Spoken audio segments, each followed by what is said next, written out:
I'm Tyler. I'm Shorty. I'm Ava. I'm Miles. I'm Kara. Yo, this is Reno. Hello, I'm Brandy. They call me Pride Slayer. I'm Bon Manuel. And we are the Inner Idiot.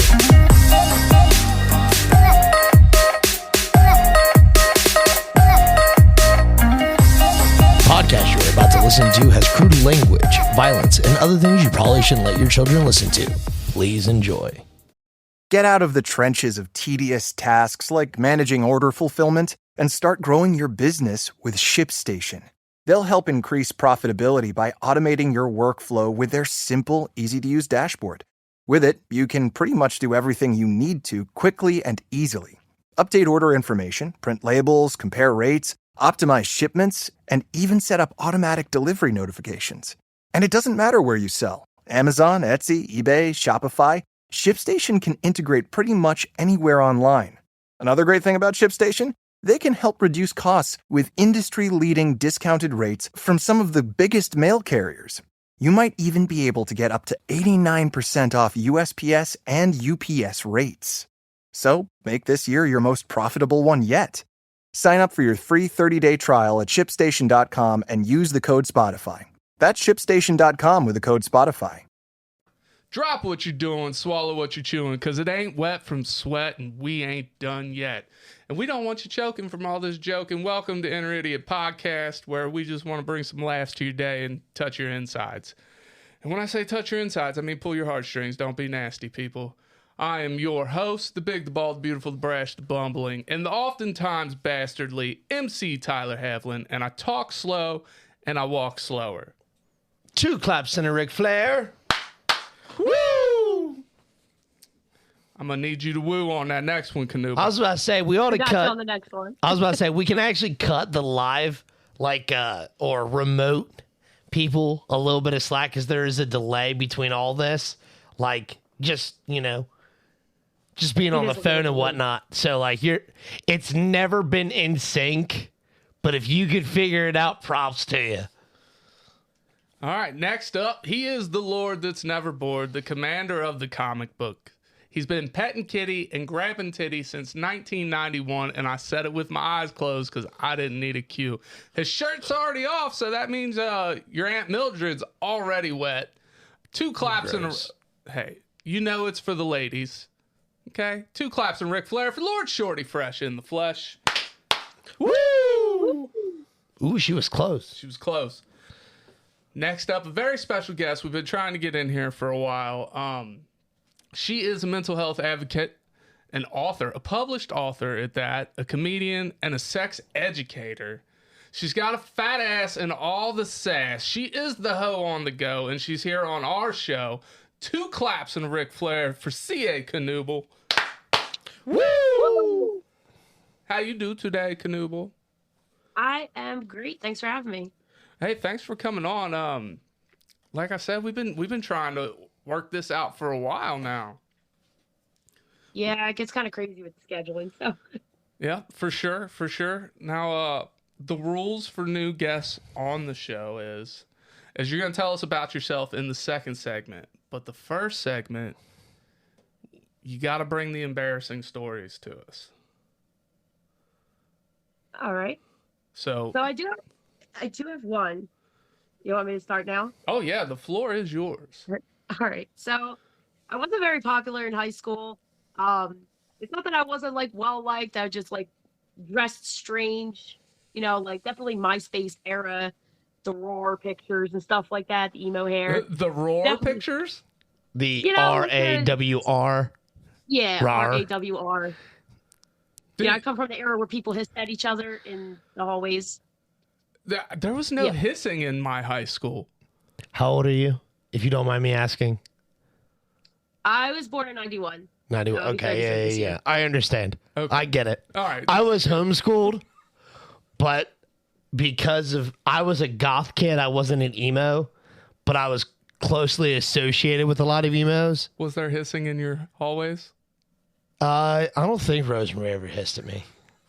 She may have. What about your mom? Did your mom ever hiss at you?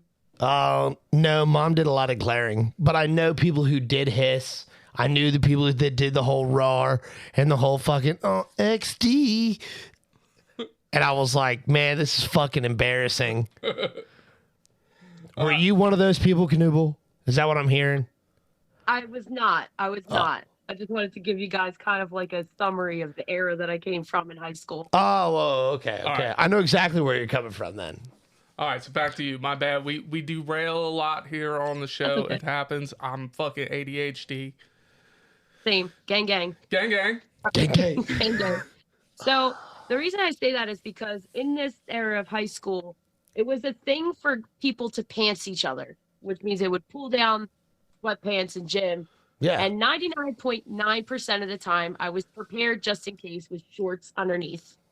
Okay. Except- I like your preparation. Well, there was one day where we had a fire drill and I was not prepared. And somebody actually pantsed me in front of the entire class, like my entire graduating class. I'm pretty sure I was a senior at this point. And I was not wearing shorts and it was humiliating. It was not a cute underwear day. It was just not a vibe. Did you become more popular after the pantsing? No. No. It wasn't. She just said it. It was not a good panties day. Look, high school boys don't give a fuck. We see biscuits and we're here for it. We see biscuits and there will be gravy. Okay? I feel you. I'm not even sure like how many people saw it because I was so like upset at the time. I just like ripped my pants back up and kind of just like bawled my eyes out. So I don't even know how many people saw it, didn't see it. At least you were wearing underwear that day. Yeah. Yeah. You know what I'm I just mean? mad because I spent so much time the entire school year preparing to be pants. And then the one time I was not prepared. So when you say it was a bad underwear day, let's compare this to like phone service, right? Was this like Boost Mobile where there was barely any coverage, or were you on the Verizon network and had too much coverage, like had the granny panties on? I had like boy shorts on, but they were just like an ugly color blue. They're just not cute. I don't think anybody was worried about the color. Like, I'm here for boy shorts. Boy shorts are cute. Like, I feel weird saying boy shorts, but they are, right? We could be like Shorty and just want a boy toy from McDonald's. You said that.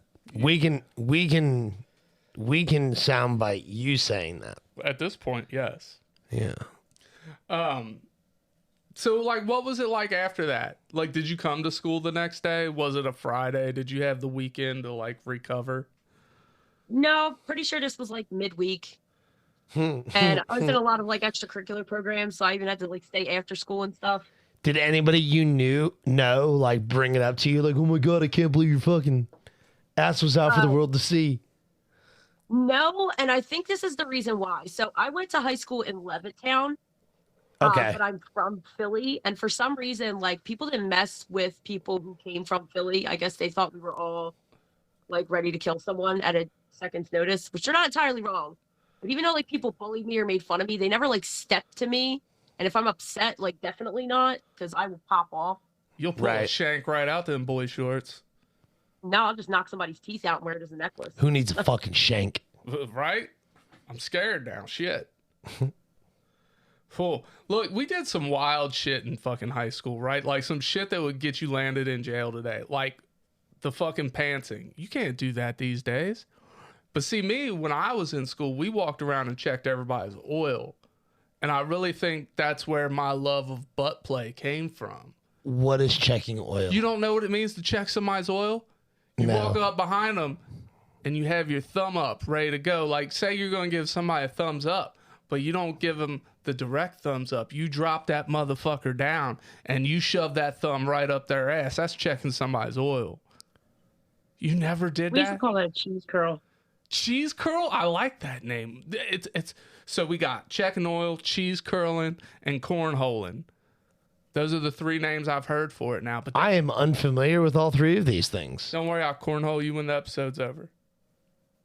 You're leaving my house, and I'm going to go to bed. I'll wait a few minutes for you to fall asleep. You know better than that. All right, Kanooble. Today is about you. So, do you have any other embarrassing stories that you would like to share with the class? Yeah, this one's a little more recent. So I did a show at a place called The Fire here. It's a music venue, and this was kind of like a variety show. where there was like burlesque dancers, there was comedy, there was music. It was awesome. Did you say It was all, like, hot burlesque? girls. Yeah, it was. Yeah, All right, There all was right. Just making sure I heard you right. yeah, it was like a variety of different artists, and I couldn't see the step when I was getting off the stage when I was done, and I fell straight down. And my friend who was running the show actually got it on video and Oh. sent it to me, and I was like, I can't watch this right now. It's so humiliating because Hell I yeah. fell straight down. Hell yeah. Not hot girl shit. See, that's The fact that it's on film makes that way better. that's the kind of shit that I'm afraid is gonna happen. Oh, it's going to be so good. Like if I fall on my way up on the stage, I'm just doing the fucking show from the floor. Right? Is that like the appropriate thing to do, CA? I mean, no, I would just get up and keep it pushing. So like me being like, hey, just give me She's the a mic. bigger badass than you. She is, man. Look, she'll knock my teeth out. Wear them as a goddamn necklace. But like, so I can't just be like, hey, just give me the mic down here. I'll tell my jokes from down here. That ain't gonna work. I feel like people would not receive that well. From the floor. I'm not gonna From the receive it well if I floor. fall flat on my face. It's part of the act. If you're doing comedy, you just make it part of your routine. I like where her head's at. Yeah. So what's the biggest crowd you've performed in front of? I'm not really sure. I'd probably say maybe like 100 people. That's a lot. I mean, because these comedy clubs, they can pack comfortably 60 to 70 people, right? Yeah. Most shows I've been to. I would say that the fucking banana or whatever the fuck it's called, it can hold, I'd say it holds comfortably 60 to 80 people. Yeah. Now, Funny Bone there in Newport, It's no longer there. really? Yep. Oh, shit. I was going to say it holds 100 to 150. Last time I was in there, it was fucking packed, and I bet there was every bit of 200 people in it. But that was back in 2010.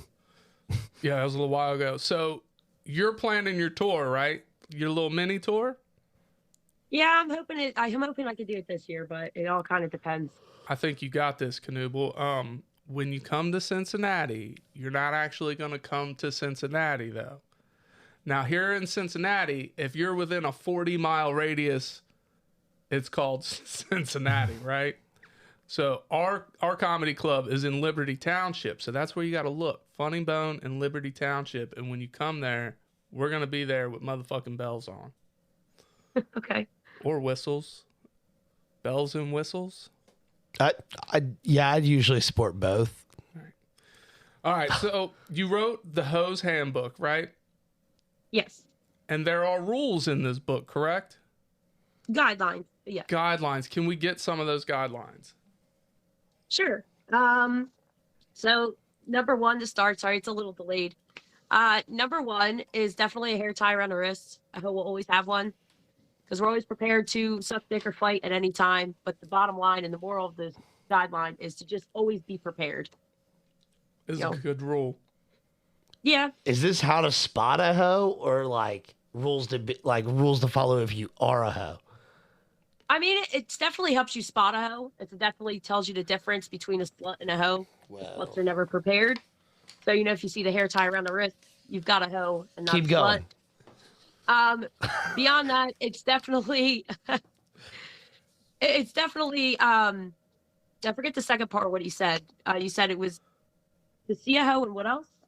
To See spot. a hoe or be a hoe? Like, Definitely both. definitely both. Got it. Way to spot whores. Nope, He- hose. he Hose, is right- hose, my bad, He is sorry. writing down your guide. Now, hold on. Wrist. Well, there's 3 categories. That's why. Yeah, and he Fucking said 3 categories? yes, and she's about to correct you because he said whores. Why don't you tell us the difference before you continue on with the guidelines? Sure. So there are 3 categories that you can be in, and this is gender neutral. It could be for male or for females. Right, You right, could be a right. hoe, you could be a whore, or you could be a slut. There's no in between. All right, And the so, difference, yeah, go ahead. I'm going to tell you the difference really quick. Okay. So a whore does it for some kind of compensation, hair and nails, dinner, straight up money. She's getting something in return for sexual acts or sexual favors or even attention that they're giving you. That's a whore. Word. Then you have your sluts. Sluts will do anyone, anywhere, anytime. They're the ones you're leaving the bar at 2 a.m. with. They're the ones you're hooking up in the bathroom with, or I am anyway. They're the ones that literally just don't care. You know what I mean? I They're not like prepared dick for anything. They're dick's sake. Yeah, they're just living their best lives. Word. Can we soundbite Shorty saying I like No, dick for god dick's damn sake? it, shut up. Josh is listening, so soundbite that.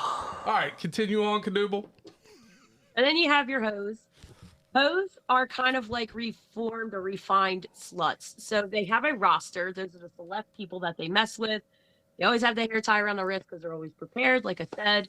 And they follow, strict guidelines like the ones in my book. People will call it standards if you want, but they're probably harder to fuck than most. All right. Hoes are? Yes. But they're down to fuck, but only if. You meet certain criteria. You're on the roster. Like, sluts are the peasants of the trinity, of the trifecta here, right? Is that what I'm getting? You got the sluts that are the peasants. No. Whores are the peasant. No, because whores they're are getting doing compensated. Yeah, because they need the compensation. Whores are the working class. Sluts are the peasants. Sluts are the ones doing it for fun, bro. That's because they're peasants, goddammit. No. A peasant needs the money. Okay. The rich don't. Okay. I think I can follow you. Before you continue with your guidelines, shout out to Chef Sweets, who's got the best cakes, the best shaped cakes too. So shout out to you. And shout out to our boy Amos, who had a quick health bout. I'm glad to hear you're doing better, buddy. You can check him out on the Moose Lounge. Continue with your guidelines, Kanooble. I'm here for it. Sure. The second one is no ring keeps a roster. And a lot of people give me flack about this one. It's not going to change. Basically, what that means is if you are not married or engaged, you should have a starting lineup. It doesn't mean if you're in a relationship, you're reaching out to those people or you're cheating, because hoes don't cheat. But it means that at any point in time, if that relationship ends, you can make a phone call and one of the starting lineup is next in line. Always. That's Never right. leave yourself in a position where you don't have the attention that you want or deserve. See, that's positive thinking right there, Shorty. That's why I say you call me Dennis Rodman, I'll catch her off the backboard, rebound. Okay? Somebody's got to do it. Might as well be me. Word. All right, let's hear more of these guidelines. Okay, so the next one is now I might be doing these out of order. I'm a little tired, but is to know the difference between a work and a walk. One will get you from A to B. The other makes them talk. Basically, what that means is this: how you present yourself, how you walk into a room, the energy that you bring into a room. Make sure it's top tier. Make sure people want to know more about you just by the way that you present yourself. Keeping your chest up, your head up, looking straight ahead. Make sure you're crossing them legs when you're walking for the women. You walk into a room like that room was put in there, everybody in it for you. The attitude you walk in every room with. But they were put there for me, weren't they? For my entertainment? Not always. Man, well, I'm going to say they were. That's the attitude go. you need to have. That's the attitude you need to have. So, what I'm getting from the guidelines we've gotten so far, outside of a hair tie, because I don't really have the need for one, like, I am on the path to be, like, top tier hoe so far. Love that for you. Let's calm down with the top, buddy. No, Let's- top tier. No. Top shelf. Top shelf. We ain't reaching down in the well for me. I'm way up here, bro, where the air is crisp. Breathe it in. Take a deep breath like Kirby. You feel that fresh air? That's me, baby. That's me, Shorty. Okay? I'm too sleepy for this. I'm too sleepy for you. You're always too sleepy for me. That's all right. That's why I'm going to cornhole you later. Keep going, Kanooble. Okay. And by the way, that first one with the hair tie, the meaning behind that one is to just be prepared. Doesn't necessarily mean you have to have a hair tie. All hoes do. Yeah, but you can keep your knee pads around, Ty. Oh, Yeah. yeah. So like ace bandage and grippy socks to go in the bedroom like you're going to war. God damn it. I love you. I love you. You got to keep clap cleats on hand. Even if you didn't wear socks all goddamn day, you better have a pair of clap cleats in your back pocket. All right. She With the grip knows. on the bottom. With a what? With the grip on the Yeah, bottom. You have to have the socks with the grip. That's right. Look, you ever put your feet up on the wall so you could do like leverage and shit? Because them grippy socks, they'll hold you on the wall like goddamn Spider-Man. I plead a fifth on that one. All right. She wrote a book on it. She don't talk about her activities. All right, keep going. I like these guidelines. I'm here for it.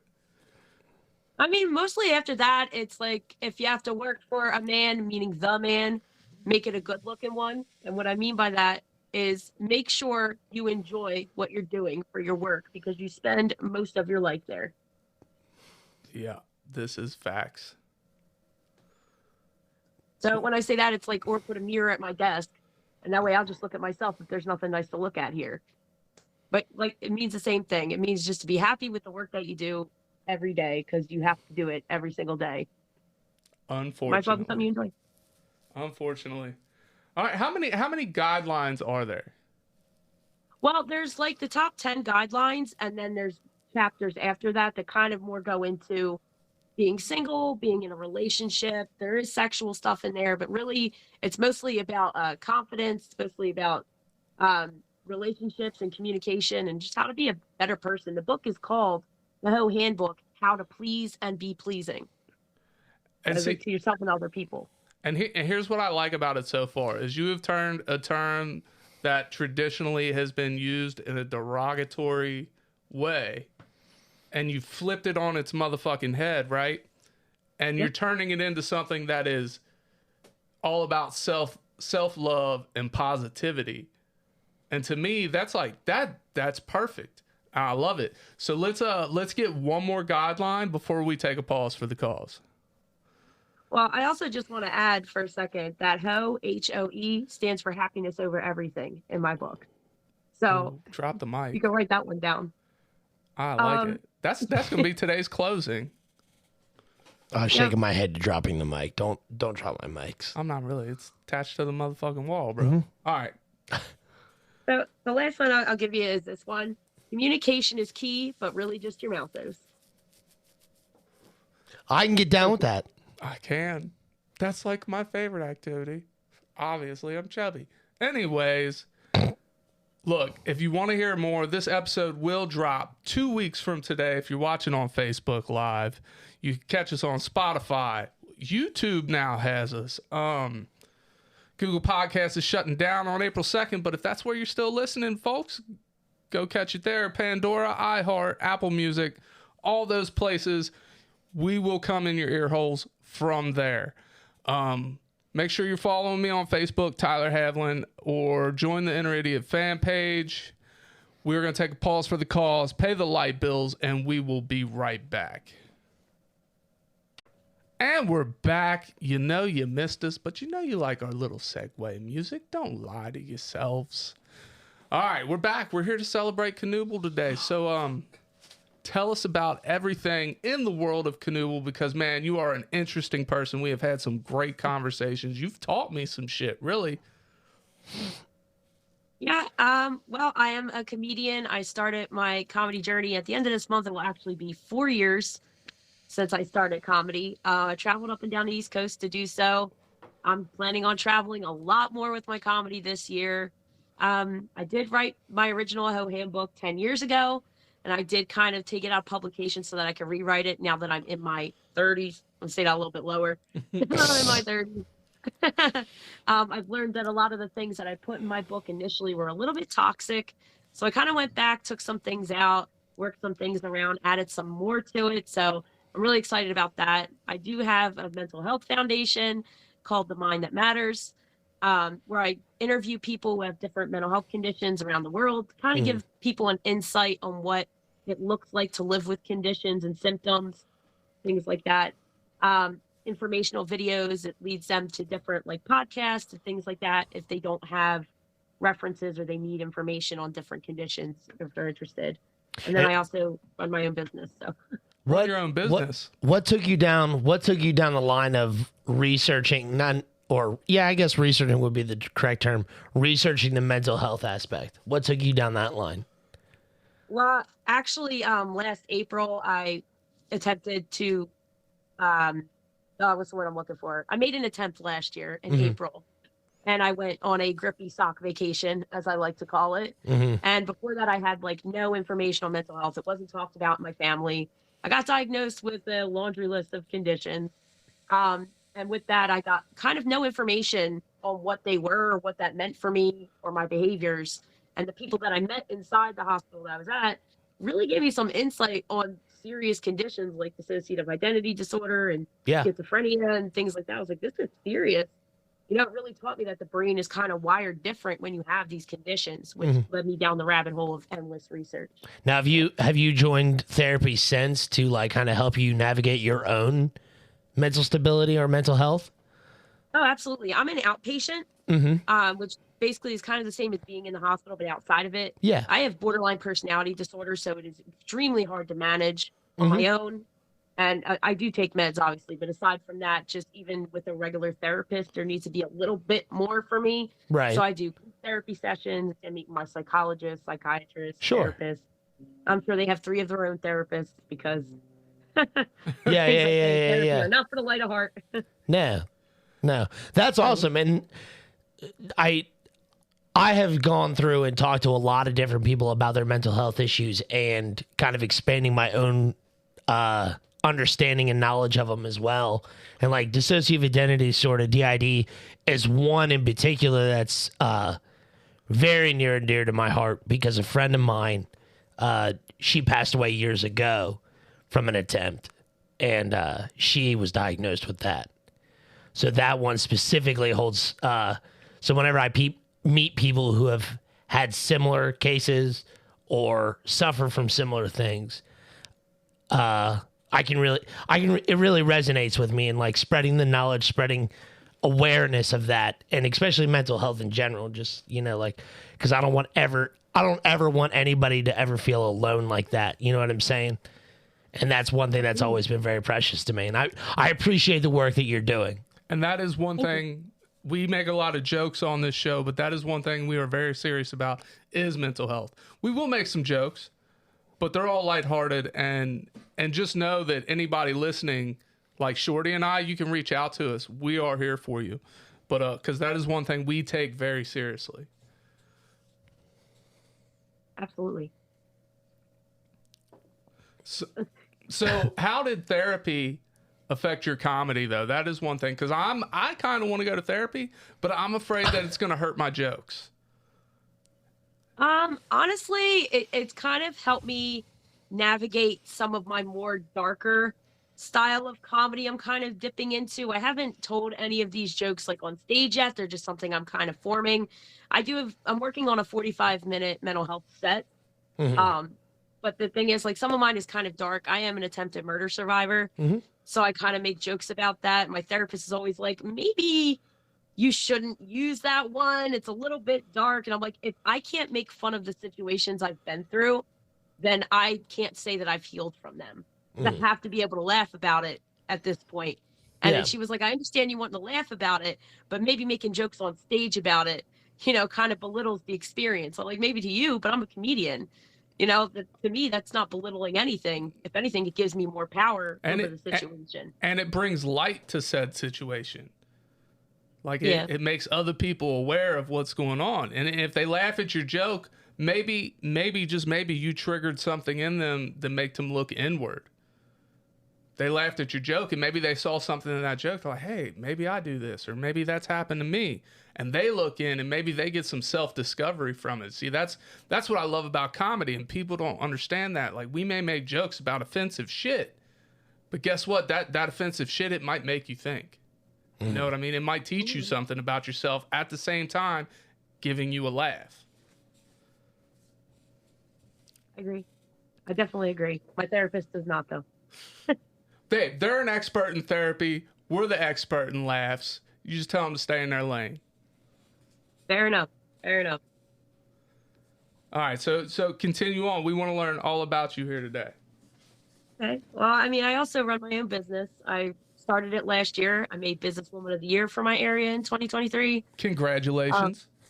Thank you. Thank you. I do like social media management, graphic design, project and event coordination, like setting up events, budgets, and things like that for venues. So that's kind of fun. That's adulting on a whole nother level. It sure is. I can barely organize my own life, and here she is organizing everyone else's. Right? She is a woman of many hats. Yeah. Well, I mean, I'm also a mom, so like kind of organizing people's lives. I didn't really have a choice in the matter. So if I can make money off it, I might as well. Now, I will say as a parent, I am way better at organizing my children's lives than I am at organizing my own. I can attest to that. I think just because I have so many things that I do, I have to be very tight on my calendar and my schedule. So there's like little to no room for error there. Okay. All right. So let's go into your comedy. How many shows do you think you've done? Oh, I've never actually even thought about it. I would have to say probably at least like 40 or 50. I would guess. Okay. I don't know if that's accurate or not. So, and so you said you've been doing it for how many years? The end of this month will be 4 years. So do you feel yourself leaning more towards the comedy side or more towards the entrepreneur side? Wow, that was a really hard word to get out for some reason. I'm proud of you. As you keep going in this journey of yours. Actually I'm kind of at a turning point where I think after my comedy tour I can finally make that decision. Just because I don't kind of seal the deal. Is this something that I want to pursue as a career in comedy, or is it something that I will continue to do as more of like a hobby or a secondary kind of pastime? So I'm still on the fence about it. You're at the golden age of comedy though. Because people in their 20s, when they get on stage, typically they're uncomfortable. You can tell they're inexperienced. But once you hit that 30s. Oh, like her actual age. I thought you meant like in the age of comedy. She's in the golden age of it. And I'm like, no, that doesn't. No, stop. No, Ty. comedy like, evolves too much. Yes. No, I mean her calendar age. Gotcha. Cool beans. I'm with you now. Because in your 20s, you people don't understand. In your 20s, you're still trying to get an identity. Hell, in my 30s, I'm still trying to get my identity. I don't know who I am. Yeah. See. So how has your comedy evolved in that 4-year span? Do you feel more comfortable in the things you're saying? Well, I mean, I've kind of always been really comfortable on the stage on the mic. Even the first time I ever got on a stage, I kind of just. She's like, I fucking belong here. Yeah, exactly. And other people agreed. But I mean, like, I've definitely grown and evolved more to where, like, before I would go to an open mic, I would sit with a pen and paper and I'm writing out what I'm going to say on that open mic. Now I'll just go to an open mic because I realize now that an open mic is more like to practice. Not necessarily just crowd work, but just kind of running with the flow of things. And now I don't even write things out because I know my sets in my head, like my 4 sets that I use, and I'll just pick and pull from my set because I have it all completely finished and memorized in my head. I've been talking about it and doing the same set so much in so many different ways that when I go to an open mic, I kind of just try out new things or talk off the top of my head. And then if it kind of isn't working, then I'll just throw in some of my set and some of my jokes from a set. Yeah. To kind of even it out. Now, do you think getting pantsed as a senior helped with your stage presence? Absolutely not. No? Man. No. I thought I was trying to make a connection. I was trying to turn it into a positive. I don't think you can make that a positive. It was a positive for somebody. I'm telling you now that somebody that saw that on that day, to this day, they still think about it. Well, then you're welcome to that person. All right. And the next thing I want to talk about is, and I just found this out about you. We've had a few conversations, is that you're a sex educator. And to me, that is really fucking cool because people are so uppity about sex. And so, like, it's a natural thing. Who's uppity about it? Well, not anybody in this room. But what I'm saying is people kind of get, you know, they turn inward when you start talking about sex and they don't want to talk about it. Cool, whatever. So tell us a little bit about that. Sure. Honestly, that's really what helped me form my book. Because when I went to college, I used to just carry around a little notebook and I would just study people's behaviors, single, not single, you know, how they behaved in parties. And then also when I got out of college, I started working at a sex club, teaching classes on how to better please your partner. Now, when I say that, pause in for a second, just to let people know that does not mean I had sex with people in a club to teach them how to have sex. It was more like people came, it was more about communication and seduction, which are the here core parts of having sex. If you don't have both of those, then you do not have great sex at all. There's just no way. You have to have both of those things. I just want to know how you decided that you were qualified for that, or how did they find you were qualified for that job? So it's not that I thought I was qualified. It's that I connected with somebody who had been doing it a very long time already. I just kind of was a partner to that before I could grow out and be on my own. So it was just more like by affiliation, learning how they taught people and then putting what I know from my studying of people into what their teaching was to kind of make a duo. And, okay. All right. And the baseline of what she's saying here and what I'm taking from it is sex is not just the act of sex. All right. No. It's learning about that person beforehand. No, there's a whole thing called foreplay in the beginning. I mean, but foreplay is even part of sex. Yeah. You have to have seduction before you have foreplay. right. For once, I can boo you, Shorty. Boo. Not you, Kanooble. You get all the applause. But Shorty gets the boo here. Shorty's making jokes. I know. All right, keep it going. I'm liking this. That's really what I did as far as sex education, which I would like to clarify is very different from a sex therapist. You don't require a degree to educate people on sex. It just goes on basically what you've learned, your experience, and what you've seen. And I taught classes there for a very long time. And then I used to hang out there with my friends because it was like BYOB and you could smoke inside, which is my kind of place. Word. So, Word. you can't take phones inside. It was very private. Still is. You still can't take phones in there. So people get really primal, really like unhinged, really traveling into like their deepest fantasies in there because they know that no one is going to be able to tell anybody outside of here or have proof that something happened in there. And if you do, who's going to believe them?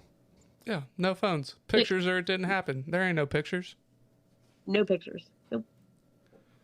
So this is really neat. Like I like it. Like you test your hand at so many things and you seem so successful at all these things you're doing. Like, and on top of that, dealing with the things that you're dealing with, like how do you on a daily basis function without being out of your mind because you do so much? Well, I mean, I am out of my mind every day. So She literally talked about that a few minutes ago. I am legally psychotic if we're dialing back to a few minutes ago. But honestly, but you're again, a functioning psychotic. Absolutely. I definitely make plans for everything. Everything I do, any kind of venture I kind of delve in, I always have some kind of business plan. Even if I don't follow it from start to finish, it gives me some kind of, way to go and steps that I need to take to move forward. And then as far as my Google Calendar, that's tight. Everything is on there. Washing my hair is on there. Birthdays are on there. Time to post on social media. I schedule all my posts usually in the beginning of the month. But then I'll just throw random stuff in. So stuff will pop up on my Facebook that I've said, like random posts. I'm like, when did I even schedule that? Because I don't even remember doing it because I do it in the beginning of the month. So I just started running into that issue. Yeah, so I am now scheduling a lot of my posts out. And I do the same thing. I'll throw in random shit. I usually schedule out a couple days though, because everything I get a lot of my jokes. I'll be listening to a song and so I don't know if you guys have this issue, but I can hear the voice in my head, right? Yeah. So when I'm listening to a song and the voice in my head is interacting with the song and making jokes about the song, I'm like, I gotta get this joke out there before I fucking forget it. But yeah, so like the social media thing, like responding deleting comments because you have a brand to uphold. Do you delete a lot of comments off your social media? No, I try not to delete anything. I mean, there was one instance recently that I had to. That with you the, did or they did? Because if this is what I'm thinking of, it was fucking majestic. It is what you're thinking of. It was that guy. But it wasn't. His name was Ed. I think it was Ed, right? I don't remember. It was Triple D Ed, wasn't it? Yeah, it was like Ed with 2 D's. Yeah, There was too many D's. There didn't need to be that many D's. that was the only instance, and it was after all of that actually that I had to go back and delete a few comments because once everything was said and done, he realized I was just an entire clown and I was not serious because he was like threatening to send people after me and stuff. I know where you're at, and I was like, okay. Don't threaten me with a good time. But you'll go on a t-shirt, baby. But beyond that, I after that, people were literally posting comments, screenshotting his profile and things that he'd post. And I'm like, listen, this man has blocked me now. The joke is now over. You guys are making it that next step where this could possibly be a lawsuit for harassment if you keep doing this. So I had to go back and delete those comments and make a post after like, I'm glad you guys love the tomfoolery here, but gonna need you to dial it back. Please do not stalk people on my behalf. I'm a little concerned that you guys are stalking them. It is not that serious. Some motherfuckers ain't got no life. The Kanooble army was coming out in full force, and I was here for it. They really did. They really did. And I felt bad, like, going back and, like, please don't do that, because it was like, I love the Kanooble army, but at the same time, Kanooble does not want a lawsuit, Right. It's tough to go back and make that video and narrate it. What's funny is the post. Can I talk about the post that it was on? Sure. So the post was something along the lines of, "Hey, if you buy a ticket to my next show, I'll send you nudes." Or you get nudes with every purchase. For one, she didn't say they were hers. 2, she wasn't out here being like, buy my nudes. Like, it was just a lighthearted thing. Sure. You know what I mean? Yeah. And somebody got on there and they were upset with well, I see women naked all the time. Like, cool, good for you, bro. I got a phone too. You know what I mean? Like, I got Google. But Pornhub's free. Exactly. He was offended that she made a joke. And it was hilarious because she was just cool and level-headed and flipping everything that he said on its head. And it was everything. it was top notch. Thank you. I had a lot of fun with that one. We all did. People on the internet several are dumb. posts too. Yeah. Yeah, it was great. It was a saga. And didn't you make an audio drama from it? I'm still working on that. I was just saying that earlier. I still got to make the video because I decided I was going to make it like a story, like a love story, and call it From Back Shots to Gunshots, a Philly love story, and like narrate all of the messages that were involved with it. At that time, I had lost my voice. And then honestly, the holiday season, I've been so busy after. I just haven't even had a chance to yet. It's funny. Well, we are here for it. And here's to more in 2024. Let's make this our year. Let's make it a year full of laughs. And I got a little assignment for you, Kanooble, because we're reaching that time. I'm going to say that's all we got for today, and then I need you to say, so in the meantime. Do you think you can handle that? I can handle it. All right, so that's all we got for today. So in the meantime. In the betweens time. Remember to be a hoe. Happiness over everything. Cue the music. We out.